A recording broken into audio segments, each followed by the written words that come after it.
You know, they say home is where the heart is. But what happens when your heart shows up uninvited? I'm 72 years old, and I've spent 50 Thanksgivings cooking turkey, mashing potatoes, and setting tables for people I love.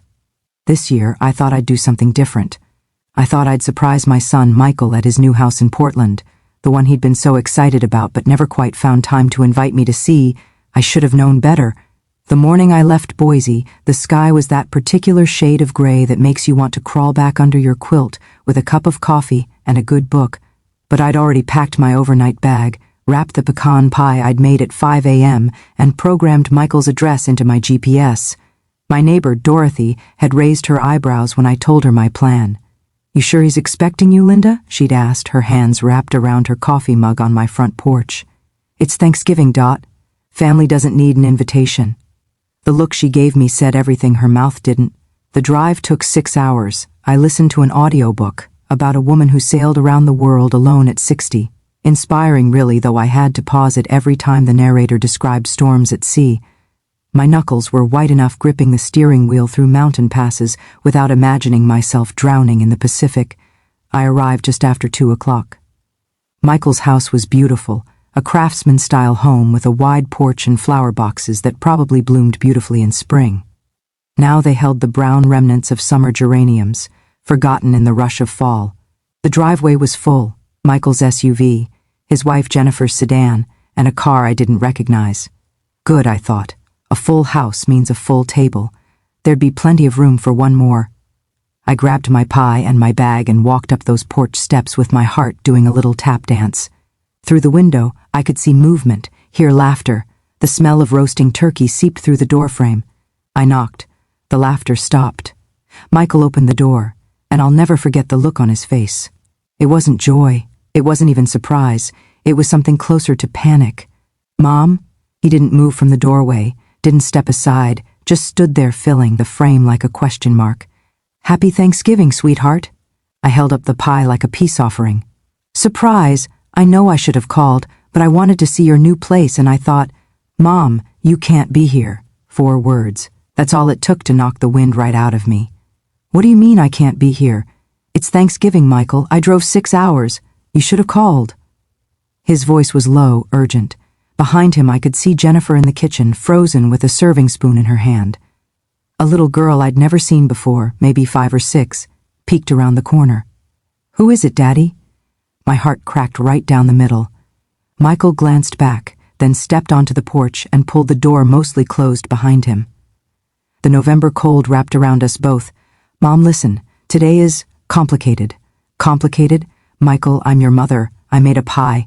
I just want to have Thanksgiving with my son. Jennifer's parents are here, and her sister's family. The house is full, and we didn't plan for—" He ran his hand through his hair, a gesture I recognized from when he was a boy caught in a lie. "You should have called first. Since when do I need permission to see my own son? You don't need permission, but you can't just show up. Can't show up? To your home? For Thanksgiving?" My voice was rising, and I hated the sound of it, shrill, hurt, desperate. "When did I become a stranger to you?" The door opened wider. Jennifer appeared, her smile tight and professional, the kind you give to door-to-door salespeople. "Linda, what a surprise. We're just sitting down to eat, and I'm afraid we don't have an extra place setting. Maybe. If you'd called ahead, I can eat in the kitchen," I said, and I heard the pleading in my own voice, heard it and hated it. "I don't need a formal setting. I just want to be with family." Jennifer and Michael exchanged a look, one of those married people, looks that carries entire conversations. "Mom," Michael said finally, "today just isn't good, I'm sorry." The little girl appeared again, tugging on Jennifer's sleeve. "Mommy, who is that lady?" Jennifer scooped her up without taking her eyes off me. "Just someone Daddy knows, sweetie. Go back to Grandma Carol, okay? Just someone Daddy knows." I stood there on that porch holding my homemade pecan pie, wearing the sweater I'd bought special for this trip, and I felt myself becoming invisible, becoming nobody. Just some lady at the door. "I see," I said quietly. "Mom, don't be like that." "Like what, Michael? Hurt? Confused?" I set the pie down on the porch railing. My hands were shaking. "You know what? Keep it. I hope you all enjoy it." I turned to go, but Michael caught my arm. "Mom, wait. Look, why don't you come back tomorrow? The house will be quieter, and we can actually visit. We can—" I pulled my arm free. You don't get it, do you? It's not about the meal, it's about being wanted, being included, being part of your life. You are part of my life. Then why does your daughter think I'm just some lady? Michael's face went pale. He opened his mouth, closed it, opened it again. I didn't wait to hear what came out. I walked back to my car on legs that felt like they belonged to someone else. Someone old, someone unwanted. I didn't drive home. I couldn't. Not yet. Instead, I found myself at a Denny's off the highway, sitting in a booth designed for 4, eating a Grand Slam breakfast at 3 p.m. on Thanksgiving Day. The waitress, her name tag said Brenda, kept my coffee cup full and didn't ask questions when she saw me crying into my eggs. Rough day? She finally said. You could say that. Family? I nodded. She patted my shoulder with a hand that had seen hard work and harder times. Family's the ones who can hurt us deepest, but they're also the ones worth fighting for. You here alone? Apparently that's the theme of the day. Brenda disappeared and came back with a slice of pumpkin pie. On the house, nobody should be alone on Thanksgiving. I sat in that Denny's until the dinner rush started, families coming in after their big meals, or maybe instead of big meals, people who didn't fit the Norman Rockwell painting either. And I realized something. I wasn't the only one rewriting the story of what Thanksgiving was supposed to look like. My phone buzzed. A text from Michael, Mom, please call me, we need to talk, but there was another notification too. A voicemail from a number I didn't recognize. I paid my bill, left Brenda a tip bigger than the meal cost, and walked out to my car to listen to the message. The voice was young, female, uncertain. Hi, is this Linda Morrison? This is, well, my name is Ashley. I think you might be my grandmother. I found your number in some old papers of my mom's.